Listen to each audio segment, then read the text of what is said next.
Åh. Vad är det här?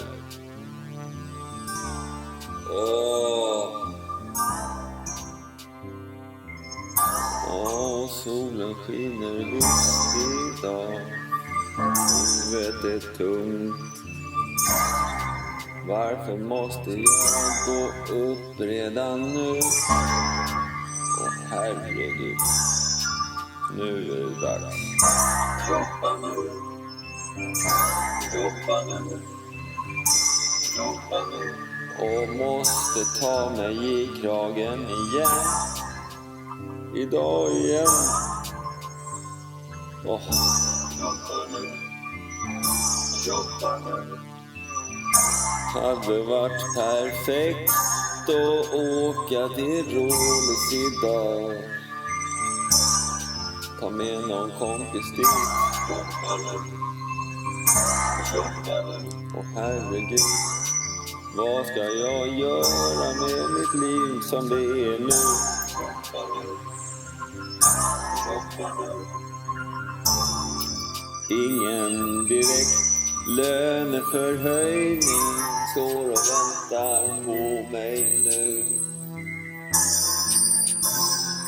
Varför tänker jag så här nu?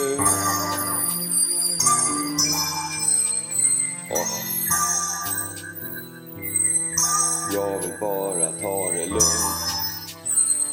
Slappa, ha det skönt.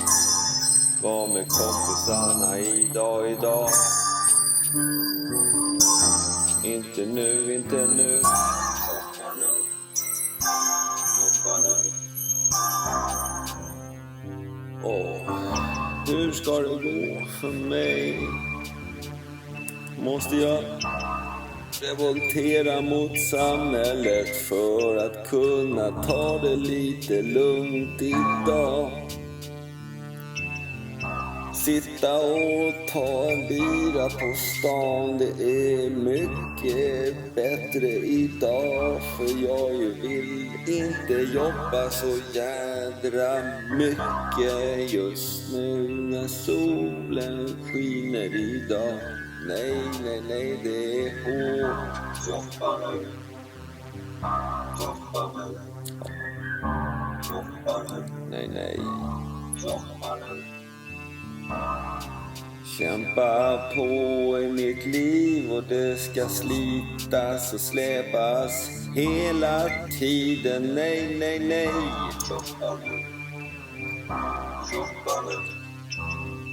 Jag är byggd för att sitta på stan och ta det lugnt.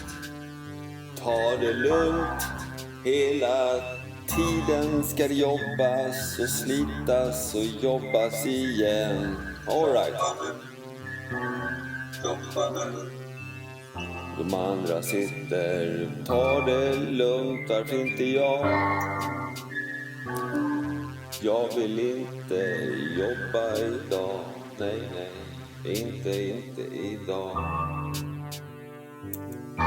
Vi får ta det lite lugnt. Var är min cigg? Jag vill ha bärs. Jag vill ha det redan nu. Ta det lite lugnt på stan. Jobba så. Ja. Jobba så.